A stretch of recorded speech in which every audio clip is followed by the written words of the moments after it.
অনেক দিনে কথা হয়নি, দেখা হয়নি, মিথ্যা কথা বলতে পারবো না, যেহেতু দেব এবং শুভশ্রীর প্রেম কাহিনী সবারই জানা। হঠাৎ করেই আলাদা হয়ে যান তারা। অনেক দিন পেরিয়ে গেলেও তা নিয়ে কোনো আলোচনা হয়নি, কিন্তু নতুন করে তারা আবার শিরোনামে আসে ধূমকেতু মুক্তির খবরে।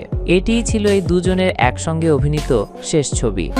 এই দেখো আমি সব রং ফেলে দিয়ে তোমার রঙেই শুধু ভুলে গেছি। এরপর ছবি মুক্তির খবরে এখন প্রায় প্রতিদিনই খবরের শিরোনামে এই জুটি। সম্প্রতি ভারতীয় গণমাধ্যমে দেওয়া এক সাক্ষাৎকারে শুভশ্রী প্রসঙ্গে বেশ আবেগপ্রবণ হয়ে পড়েন দেব। শুরুতে কিছুক্ষণ চুপ করেছিলেন, এরপর বললেন, একজন মেয়ে হয়ে শুভশ্রী যেভাবে কাজ এবং সংসার সামলাচ্ছেন তা আলাদা করে উল্লেখের দাবি রাখে। আমি ধূমকেতু আবার দেখলাম, দায়িত্ব নিয়ে বলছি, এই ছবিতে ওর অভিনয় সেরা অভিনয়। 10 বছর ধরে তাদের মধ্যে দূরত্ব, কোনো কথা নেই। দেবেরও মনে নেই শেষবার তারা কি কথা বলেছিলেন। মুখোমুখি হলে শুভশ্রীর সঙ্গে কি কথা বলবেন এমন প্রশ্নে অভিনেতা বললেন, কিছু ঠিক করিনি, কি বলবো জানি না। কিছু কথা কি বাকি রয়ে গেছে যা বলা হয়নি? এর উত্তরে বললেন, আমার কোনো ধারণাই নেই ওর সঙ্গে প্রথম দেখা হলে কিভাবে কথা শুরু করব।